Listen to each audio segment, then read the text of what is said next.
A hero of the nationalist movement against the British rule in India and internationally esteemed for his doctrine of nonviolent protest to achieve political and social progress. Hello and welcome to UPSC History View. Today, let's learn about Mahatma Gandhi. Mahatma Gandhi, also known as Mohandas Karamchand Gandhi, was born on October 2, 1869, Porbandar, India, and he died on January 30, 1948 in Delhi. Mahatma Gandhi was an Indian lawyer, politician, social activist, and writer who became the leader of the nationalist movement against the British rule in India. As such, he came to be considered the father of his country. He is internationally esteemed for his doctrine of nonviolent protest or satyagraha to achieve political and social progress. In the eyes of millions of his fellow Indians, Gandhi was the Mahātmā, which meant the great soul. The unthinking adoration of the huge crowds that gathered to see him all along the route of his tours made them a severe ordeal. He could hardly work during the day or rest at night. The woes of the Mahātmās, he wrote, are known only to the Mahātmās. His fame spread worldwide during his lifetime and only increased after his death. The name Mahatma Gandhi is now one of the most universally recognized on earth. Let's take a look at the youth of Mahatma Gandhi. Gandhi was the youngest child of his father's fourth wife. His father, Karamchand Gandhi, who was the Diwan or Chief Minister of Porbandar, the capital of a small principality in western India in what is now Gujarat state under British suzerainty, did not have much in the way of a formal education. He was, however, an able administrator who knew how to steer his way between the capricious princes, their long-suffering subjects, and the headstrong British political officers in power. Gandhi's mother, Putli Bai, was completely absorbed in religion, did not care much for finery or jewelry, divided her time between her home and the temple, fasted frequently, and wore herself out in days and nights of nursing whenever there was sickness in the family. Mohandas grew up in a home steeped in Vaishnavism, worship of the Hindu god Vishnu, with a strong tinge of Jainism, a morally rigorous Indian religion whose chief tenets are nonviolence and the belief that everything in the universe is eternal. Thus he took for granted ahimsa, which meant non-injury to all living beings, vegetarianism, fasting for self-purification, and mutual tolerance between the adherents of various creeds and sects. The educational facilities at Porbandar were rudimentary. In the primary school that Mohandas attended, the children wrote the alphabet in the dust with their fingers. Luckily for Gandhi, his father became Diwan of Rajkot, another princely state. Though Mohandas occasionally won prizes and scholarships at the local schools, his record was on the whole mediocre. One of the terminal reports rated him as good at English, fair in arithmetic, and weak in geography, conduct very good, bad handwriting. Gandhi was married at the age of 13 and thus lost a year at school. A diffident child, Gandhi shone neither in the classroom nor on the playing field. He loved to go out on long, solitary walks when he was not nursing his by then ailing father, who died soon thereafter, or helping his mother with her household chores. Gandhi had learned in his words to carry out the orders of the elders, not to scan them. With such extreme passivity, it is not surprising that he should have gone through a phase of adolescent rebellion marked by secret atheism, petty thefts, furtive smoking, and most shocking of his all for a boy born in Vaishnava family, meat-eating. His adolescence was probably no stormier than that of most children of his age and class. What was extraordinary was the way his youthful transgressions ended. Never again was his promise to himself after each escapade, and he kept his promise. Beneath an unprepossessing exterior, he concealed a burning passion for self-improvement that led him to take even the heroes of Hindu mythology, such as Prahlada and Harishchandra, legendary embodiments of truthfulness and sacrifice as living models. In 1887, Mohandas Gandhi scraped through the matriculation examination of the University of Bombay and joined Samal Das College in Bhavnagar. As he had to suddenly switch from his native language Gujarati to English, he found it rather difficult to follow the lectures. Meanwhile, his family was debating his future. Left to himself, he would have liked to have been a doctor, but besides the Vaishnava prejudice against vivisection, it was clear that if he was to keep up the family tradition of holding high office in one of the states in Gujarat, he would have to qualify as a barrister. That meant a visit to England, and Mohandas, who was not too happy at Samal Das College, jumped at the proposal. His youthful imagination conceived England as a land of philosophers and poets, the very center of civilization. But there were several hurdles to be crossed before the visit to England could be realized. His father had left the family little property. Moreover, his mother was reluctant to expose her youngest child to unknown temptations and dangers in a distant land. But Mohandas was determined to visit England. One of his brothers raised the necessary money, and his mother's doubts were allayed when he took a vow that while away from home he would not touch wine, woman, or meat. Mohandas disregarded the last obstacle, the decree of the leaders of the Modhbaniya subcaste to which the Gandhis belonged, who forbade his trip to England as a violation of the Hindu religion, and sailed in September 1888. 10 days after his arrival, he joined the Inner Temple, one of the 4 London law colleges. Let's take a look at the stay in England and return to India of Gandhi. Gandhi took his studies seriously and tried to brush up on his English and Latin by taking the University of London matriculation exam. But during the 3 years he spent in England, his main preoccupation was with personal and moral issues rather than with academic ambitions.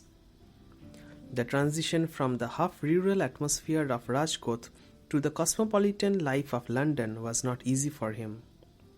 As he struggled painfully to adapt himself to Western food, dress, and etiquette, he felt awkward. His vegetarianism became a continual source of embarrassment to him. His friends warned him that it would wreck his studies as well as his health. Fortunately for him, Gandhi came across a vegetarian restaurant as well as a book providing a reasoned defense of vegetarianism, which henceforth became a matter of conviction for him, not merely a legacy of his Vaishnava background. The missionary zeal he developed for vegetarianism helped to draw the pitifully shy youth out of his shell and gave him a new poise. He became a member of the executive committee of the London Vegetarian Society, attending its conferences and contributing articles to its journal. In the boarding houses and vegetarian restaurants of England, Gandhi met not only food faddists but some earnest men and women to whom he owed his introduction to the Bible and, more important, the Bhagavad-Gita, which he read for the first time in its English translation by Sir Edwin Arnold. The Bhagavad-Gita is part of the great epic, the Mahabharata, and in form of a philosophical poem, is the most popular expression of Hinduism. The English vegetarians were a motley crowd. They included socialists and humanitarians such as Edward Carpenter, the British Thoreau, Fabians such as George Bernard Shaw, and theosophists such as Annie Besant. Most of them were idealists. Quite a few were rebels who rejected the prevailing values of the late Victorian establishment, denounced the evils of the capitalist and industrial society, preached the cult of the simple life, and stressed the superiority of moral over material values and of cooperation over conflict. Those ideas were to contribute substantially to the shaping of Gandhi's personality and eventually to his politics. Painful surprises were in store for Gandhi when he returned to India in July 1891. His mother had died in his absence, and he discovered to his dismay that the barrister's degree was not a guarantee of a lucrative career. The legal profession was already beginning to be overcrowded, and Gandhi was much too different to elbow his way into it.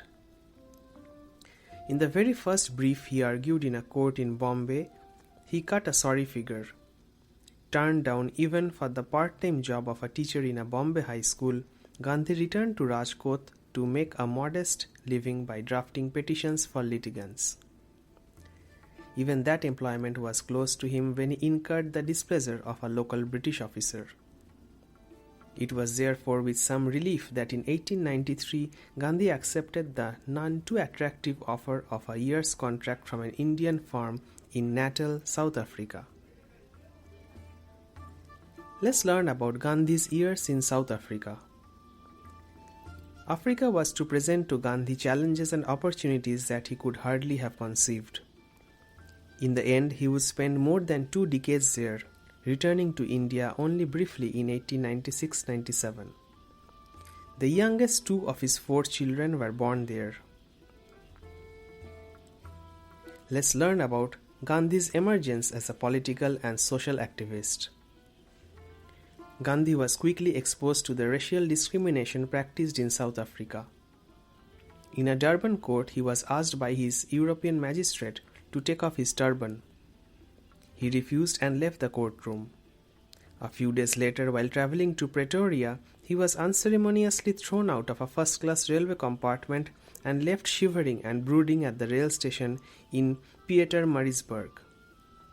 In the further course of that journey, he was beaten up by the white driver of a stagecoach because he would not travel on the footboard to make room for a European passenger, and finally he was barred from hotels reserved for Europeans only.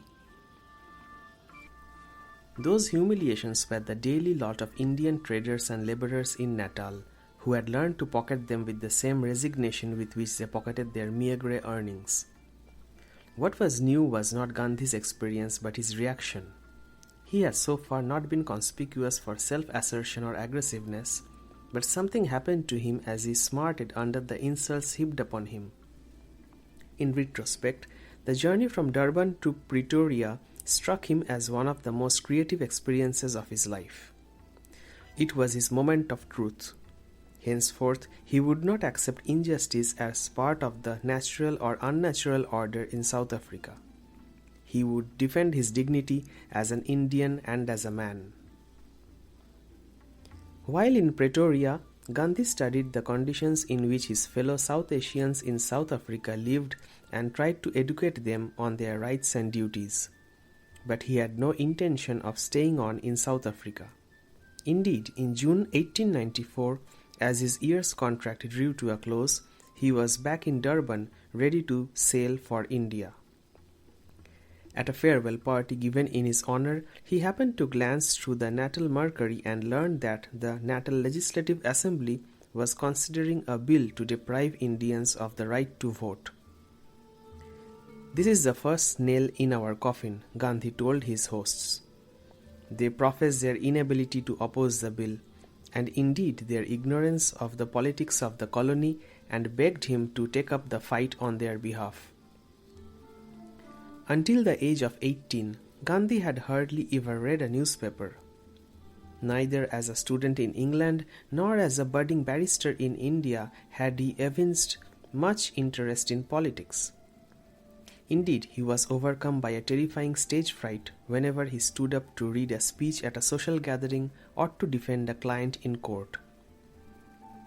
Nevertheless, in July 1894, when he was barely 25, he blossomed almost overnight into a proficient political campaigner.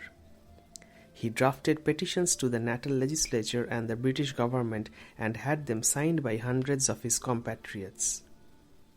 Gandhi could not prevent the passage of the bill, but succeeded in drawing the attention of the public and the press in Natal, India and England to the Natal Indians' grievances. Gandhi was persuaded to settle down in Durban to practice law and to organize the Indian community. In 1894, Gandhi founded the Natal Indian Congress, of which he himself became the indefatigable secretary. Through that common political organization, Gandhi infused a spirit of solidarity in the heterogeneous Indian community. He flooded the government, the legislature, and the press with closely reasoned statements of Indian grievances. Finally, he exposed to the view of the outside world the skeleton in the imperial cupboard, the discrimination practiced against the Indian subjects of Queen Victoria in one of her own colonies in Africa. It was a measure of his success as a publicist that such important newspapers as the Times of London and the Statesman and Englishman of Calcutta editorially commented on the natal Indians' grievances. In 1896, Gandhi went to India to fetch his wife Kasturba or Kasturbai and their two oldest children and to canvass support for the Indians overseas. He met prominent leaders and persuaded them to address public meetings in the country's principal cities. Unfortunately for him, garbled versions of his activities and utterances reached Natal and inflamed its European population. On landing at Durban in January 1897, Gandhi was assaulted and nearly lynched by a white mob. Joseph Chamberlain, the colonial secretary in the British cabinet, cabled the government of Natal to bring the guilty men to book, but Gandhi refused to prosecute his assailants. It was, Gandhi said, a principle with him not to seek redress of a personal wrong in a court of law. Let's learn about the resistance and the results. Gandhi was not the man to nurse a grudge. On the outbreak of the South African War in 1899, Gandhi argued that the Indians who claimed the full rights of citizenship in the British Crown colony of Natal were in duty bound to defend it. Gandhi raised an ambulance corps of 1,100 volunteers, out of whom 300 were free Indians and the rest indentured laborers. It was a motley crowd, barristers and accountants, artisans and laborers. It was Gandhi's task to instill in them a spirit of service to those whom they regarded as their oppressors. The editor of the Pretoria News offered an insightful portrait of Gandhi in the battle zone. It said, "The British victory in the war brought little relief to the Indians in South Africa. The new regime in South Africa was to blossom into a partnership, but only between Boers and Britons." Gandhi saw that, with the exception of a few Christian missionaries and youthful idealists, he had been unable to make a perceptible impression upon the South African Europeans. In 1906, the Transvaal government published a particularly humiliating ordinance for the registration of its Indian population. The Indians held a mass protest meeting at Johannesburg in September 1906 and under Gandhi's leadership took a pledge to defy the ordinance if it became law in the teeth of their opposition and to suffer all the penalties resulting from their defiance. Thus was born Satyagraha, which meant the devotion to truth, a new technique for redressing wrongs through inviting rather than inflicting suffering, for resisting adversaries without rancor and fighting them without violence. The struggle in South Africa lasted for more than 7 years. It had its ups and downs, but under Gandhi's leadership, the small Indian minority kept up its resistance against heavy odds. Hundreds of Indians chose to sacrifice their livelihood and liberty rather than submit to laws repugnant to their conscience and self-respect. In the final phase of the movement in 1913, hundreds of Indians, including women, went to jail, and thousands of Indian workers who had struck work in the mines bravely faced imprisonment, flogging, and even shooting. It was a terrible ordeal for the Indians, but it was also the worst possible advertisement for the South African government, which, under pressure from the governments of Britain and India, accepted a compromise negotiated by Gandhi on the one hand and the South African statesman General Jan Christian Smuts on the other. "The saint has left our shores," Smuts wrote to a friend on Gandhi's departure from South Africa for India. In July 1914, he also wrote, "I hope forever." A quarter century later, he wrote that it had been his fate to be the antagonist of man for whom even then I had the highest respect. Once, during his not infrequent stays in jail, Gandhi had prepared a pair of sandals for Smuts, who recalled that there was no hatred and personal ill-feeling between them, and when the fight was over, there was the atmosphere in which a decent peace could be concluded. As later events were to show, Gandhi's work did not provide an enduring solution for the Indian problem in South Africa. What he did to South Africa was indeed less important than what South Africa did to him. It had not treated him kindly, but by drawing him into the vortex of its racial problem, it had provided him with the ideal setting in which his peculiar talents could unfold themselves. Let's learn about Gandhi's religious quest. Gandhi's religious quest dated back to his childhood, the influence of his mother and of his home life in Porbandar and Rajkot, but it received a great impetus after his arrival in South Africa. His Quaker friends in Pretoria failed to convert him to Christianity, but they quickened his appetite for religious studies. Gandhi was fascinated by the writings of Leo Tolstoy on Christianity, read the Quran in translation, and delved into Hindu scriptures and philosophy. The study of comparative religion, talks with scholars, and his own reading of theological works brought him to the conclusion that all religions were true, and yet every one of them was imperfect because they were interpreted with poor intellects, sometimes with poor hearts, and more often misinterpreted. Srimad Rajchandra, a brilliant young Jain philosopher who became Gandhi's spiritual mentor, convinced him of the subtlety and profundity of Hinduism, the religion of his birth.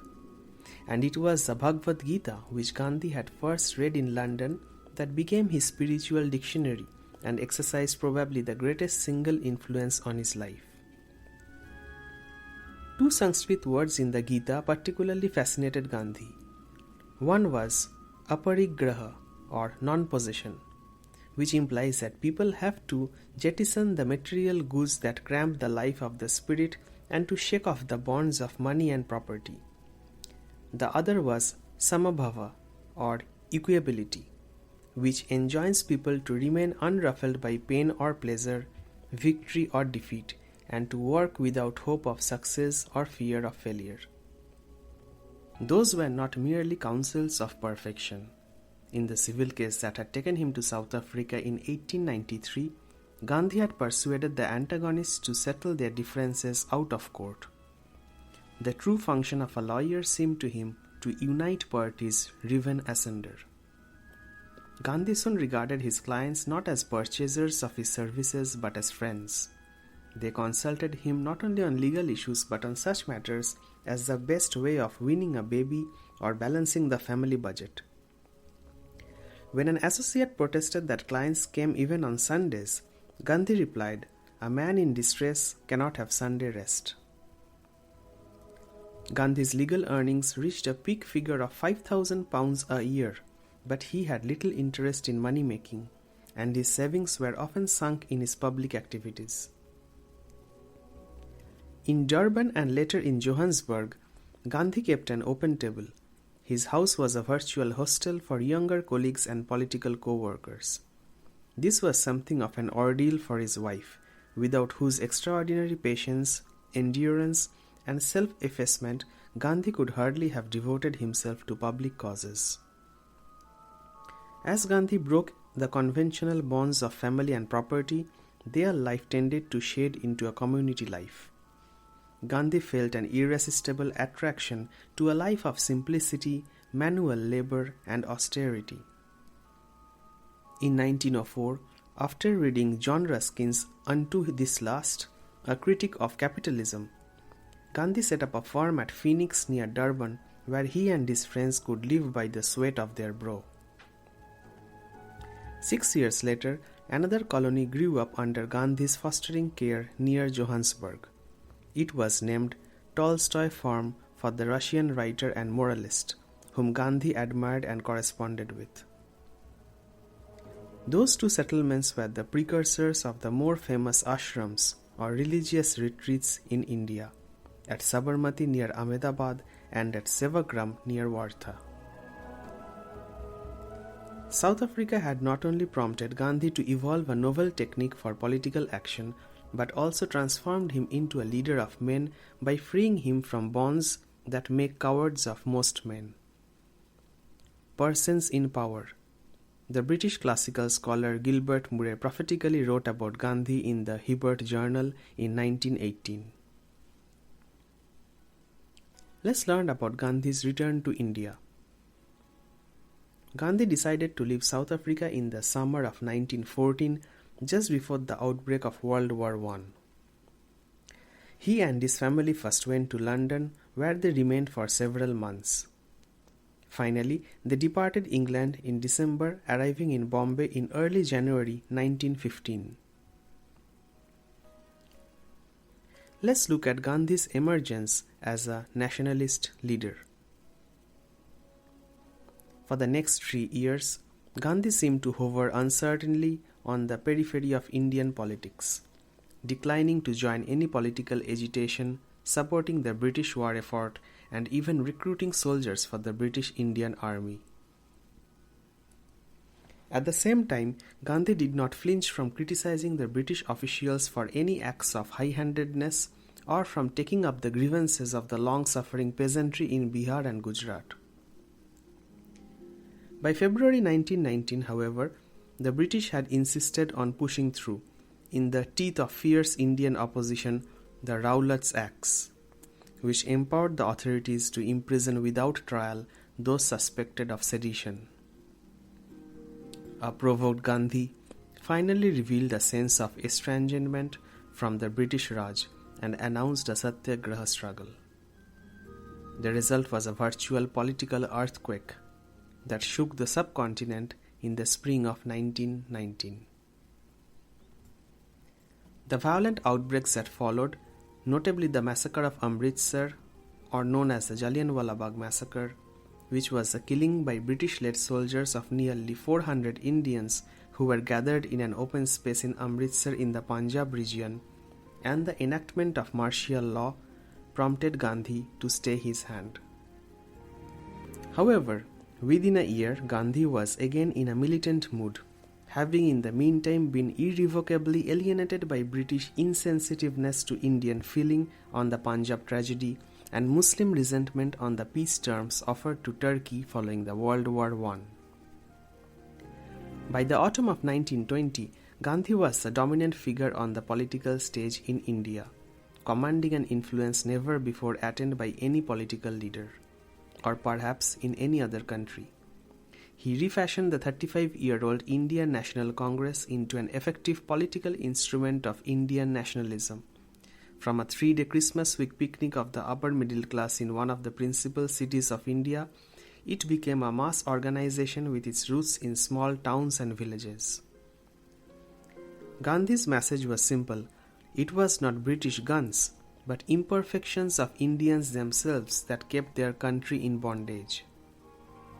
Gandhi's program, the non-violent non-cooperation movement against the British government, included boycotts not only of British manufacturers but of institutions operated or aided by the British in India, which included legislatures, courts, offices, and schools.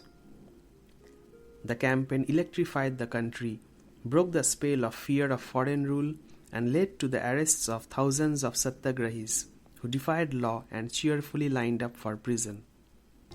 In February 1922, the movement seemed to be on the crest of a rising wave, but alarmed by a violent outbreak in Chauri Chaura, a remote village in eastern India, Gandhi decided to call off mass civil disobedience.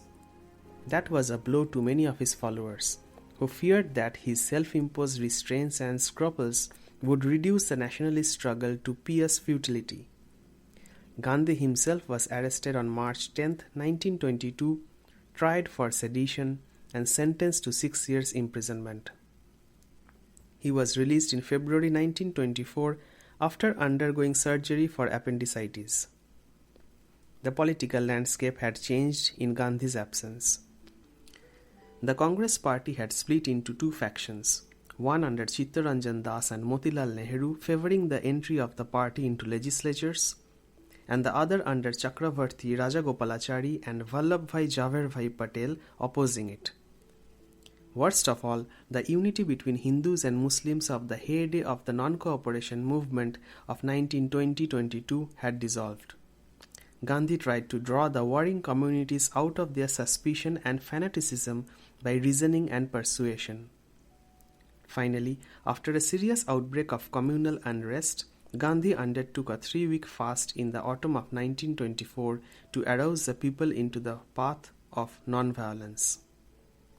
In December 1924, Gandhi was named president of the Congress party and he served for a year. During the mid-1920s, Gandhi took little interest in active politics and was considered a spent force. In 1927, however, the British government appointed a constitutional reform commission under Sir John Simon, a prominent English lawyer and politician that did not contain a single Indian. When the Congress and other parties boycotted the commission, the political tempo rose. At the Congress session at Calcutta in December 1928, Gandhi put forth the crucial resolution demanding dominion status from the British government within a year under threat of a nationwide non-violent campaign for complete independence. Henceforth, Gandhi was back as the leading voice of the Congress party. In March 1930, Gandhi launched the Salt Marsh, a satyagraha against the British-imposed tax on salt, which affected the poorest section of the community. One of the most spectacular and successful campaigns in Gandhi's non-violent war against the British Raj, it resulted in the imprisonment of more than 60,000 people. A year later, after talks with the Viceroy, Lord Irwin, Gandhi accepted a truce, called off civil disobedience, and agreed to attend the Round Table Conference in London as the sole representative of the Indian National Congress. This pact between Gandhi and Lord Irwin came to be known as the Gandhi-Irwin Pact. The conference, which concentrated on the problem of the Indian minorities rather than on the transfer of power from the British, was a great disappointment to the Indian nationalists.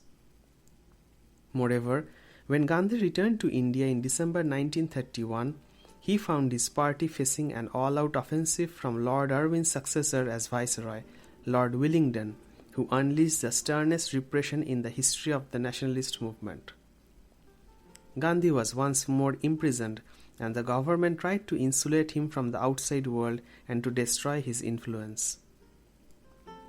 That was not an easy task. Gandhi soon regained the initiative. In September 1932, while still a prisoner, Gandhi embarked on a fast to protest against the British government's decision to segregate the so-called untouchables by allotting them separate electorates in the new constitution. The lowest level of the Indian caste system were considered untouchables, now called scheduled castes or Dalits. The fast produced an emotional upheaval in the country, and an alternative electoral arrangement was jointly and speedily devised by the leaders of the Hindu community and the Dalits and endorsed by the British government. The fast became the starting point of a vigorous campaign for the removal of the disenfranchisement of the Dalits, whom Gandhi referred to as Harijans or Children of God. In 1934, Gandhi resigned not only as a leader but also as a member of the Congress party. He had come to believe that its leading members had adopted non-violence as a political expedient and not as the fundamental creed it was for him. In place of political activity, Gandhi then concentrated on his constructive program of building the nation from the bottom up, educating rural India, which accounted for 85% of the population, continuing his fight against untouchability, promoting hand spinning, weaving, and other cottage industries to supplement the earnings of the underemployed peasantry, and evolving a system of education best suited to the needs of the people. Gandhi himself went to live at Sevagram, a village in central India which became the center of his program of social and economic uplift. Let's learn about Gandhi's struggle in the last phase. With the outbreak of World War II, the nationalist struggle in India entered this crucial phase. Gandhi hated fascism and all it stood for, but he also hated war.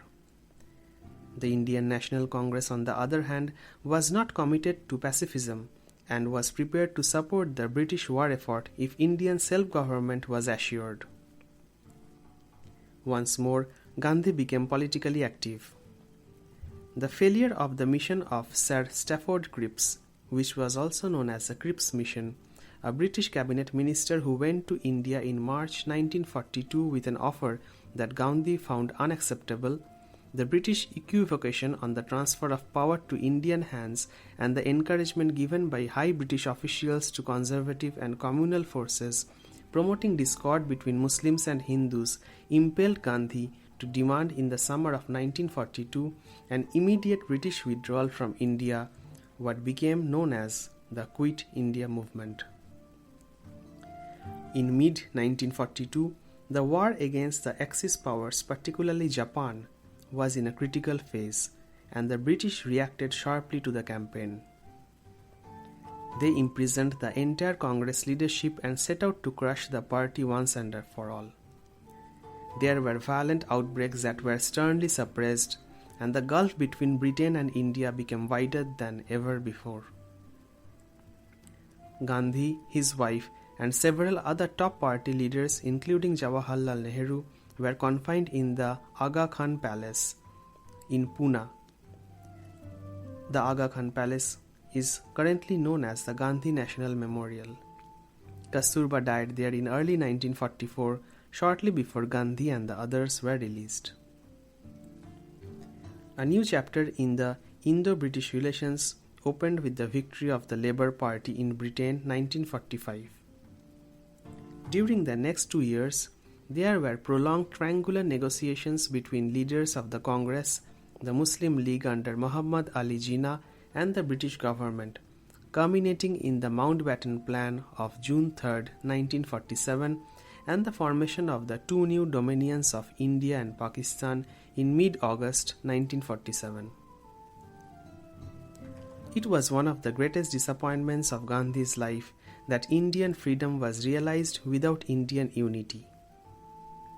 Muslim separatism had received a great boost while Gandhi and his colleagues were in jail, and in 1946-47, as the final constitutional arrangements were being negotiated, the outbreak of communal riots between Hindus and Muslims unhappily created a climate in which Gandhi's appeals to reason and justice, tolerance and trust had little chance. When partition of the subcontinent was accepted against his advice, he threw himself heart and soul into the task of healing the scars of the communal conflict, toured the riot-torn areas in Bengal and Bihar, admonished the bigots, consoled the victims, and tried to rehabilitate the refugees. In the atmosphere of that period, surcharged with suspicion and hatred, that was a difficult and heartbreaking task. Gandhi was blamed by partisans of both the communities. When persuasion failed, Gandhi went on a fast. He won at least 2 spectacular triumphs. In September 1947, his fasting stopped the rioting in Calcutta, and in January 1948, he shamed the city of Delhi into a communal truce. A few days later, on January 30th, while he was on his way to his evening prayer meeting in Delhi, Gandhi was shot down by Nathuram Godse, a young Hindu fanatic. Let's learn about Mahatma Gandhi's place in history. The British attitude towards Gandhi was one of mingled admiration, amusement, bewilderment, suspicion, and resentment. Except for a tiny minority of Christian missionaries and radical socialists, the British tended to see him at best as a utopian visionary and at worst as a cunning hypocrite whose professions of friendship for the British race were a mask for subversion of the British Raj. Gandhi was conscious of the existence of that wall of prejudice, and it was part of the strategy of Satyagraha to penetrate it. Gandhi's three major campaigns in 1920-22, 1930-34 and 1940-42 were well designed to engender that process of self-doubt and questioning that was to undermine the moral defenses of his adversaries and to contribute, together with the objective realities of the post-war world, to producing the grant of dominion status in 1947. The British abdication in India was a first step in the liquidation of the British Empire on the continents of Asia and Africa. Gandhi's image as a rebel and enemy died hard. But, as it had done to the memory of George Washington, Britain in 1969, the centenary year of Gandhi's birth, erected a statue to his memory. Gandhi had critics in his own country and indeed in his own party. The liberal leaders protested that he was going too fast. The young radicals complained that he was not going fast enough. Left-wing politicians alleged that he was not serious about evicting the British or liquidating such vested Indian interests as princes and landlords. The leaders of the Dalits doubted his good faith as a social reformer, and Muslim leaders accused him of partiality to his own community. Research in the second half of the 20th century established Gandhi's role as a great mediator and reconciler. His talents in that direction were applied to conflicts between the older moderate politicians and the young radicals, the political terrorists and the parliamentarians, the urban intelligentsia and the rural masses, the traditionalists and the modernists, the caste Hindus and the Dalits, the Hindus and the Muslims, and the Indians and the British. It was inevitable that Gandhi's role as a political leader should loom larger in the public imagination. But the mainspring of his life lay in religion, not in politics. And religion for Gandhi did not mean formalism, dogma, ritual, or sectarianism. "What I have been striving and pinning to achieve these 30 years," he wrote in his autobiography, "is to see God face to face." Gandhi's deepest strivings were spiritual, but unlike many of his fellow Indians with such aspirations, Gandhi did not retire to a cave in the Himalayas to meditate on the Absolute. He carried his cave, as he once said, within him. For Gandhi, truth was not something to be discovered in the privacy of one's personal life. It had to be upheld in the challenging contexts of social and political life. Gandhi won the affection and loyalty of gifted men and women, old and young, with vastly dissimilar talents and temperaments, of Europeans of every religious persuasion, and of Indians of almost every political line. Few of Gandhi's political colleagues went all the way with him and accepted non-violence as a creed. Fewer still shared his food fads, his interest in mud packs and nature cure, or his prescription of brahmacharya, complete renunciation of the pleasures of the flesh. Gandhi's ideas on sex may now sound quaint and unscientific. His marriage at the age of 13 seems to have complicated his attitudes towards sex and charged it with feelings of guilt. But it is important to remember that total sublimation, according to one tradition of Hindu thought, is indispensable for those who seek self-realization. And brahmacharya was for Gandhi part of a larger discipline in food, sleep, thought, prayer, and daily activity designed to equip himself for service of the causes to which he was totally committed. What Gandhi failed to see was that his own unique experience was no guide for the common man. Scholars have continued to judge Gandhi's place in history. He was the catalyst, if not the initiator, of three of the major revolutions of the 20th century: the movements against colonialism, racism, and violence. Gandhi wrote copiously. The collected edition of his writings had reached 100 volumes by the early 21st century. Much of what Gandhi wrote was in response to the needs of his co-workers and disciples and the exigencies of the political situation. but on fundamentals he maintained a remarkable consistency, as is evident from the Hind Swaraj, published in South Africa in 1909. The strictures on Western materialism and colonialism, the reservation about industrialism and urbanization, the distrust of the modern state, and the total rejection of violence that was expressed in that book seemed romantic, if not reactionary, to the pre-World War I generation in India and the West, which had not known the shocks of two global wars or experienced the phenomenon of Adolf Hitler and the trauma of the atom bomb. Prime Minister Jawaharlal Nehru's objective of promoting a just and egalitarian order at home and non-alignment with military blocs abroad doubtless owed much to Gandhi. But neither he nor his colleagues in the Indian nationalist movement wholly accepted the Gandhian models in politics and economics. In the years since Gandhi's death, his name has been invoked by the organizers of numerous demonstrations and movements. However, with a few outstanding exceptions, such as those of his disciple the land reformer Vinoba Bhave in India and of the civil rights leader Martin Luther King Jr. in the United States, those movements have been a travesty of the ideas of Gandhi. Yet, Gandhi will probably never lack champions. Eric H. Erikson, a distinguished American psychoanalyst, in his study of Gandhi's senses and affinity between Gandhi's truth and the insights of modern psychology, one of the greatest admirers of Gandhi was Albert Einstein, who saw in Gandhi's nonviolence a possible antidote to the massive violence unleashed by the fission of the atom. And Gunnar Myrdal, the Swedish economist, after his survey of the socio-economic problems of the underdeveloped world, pronounced Gandhi in practically all fields of an enlightened liberal. In a time of deepening crisis in the underdeveloped world, of social malaise in the affluent societies, of the shadow of unbridled technology, and the precarious peace of nuclear terror, it seems likely that Gandhi's ideas and techniques will become increasingly relevant.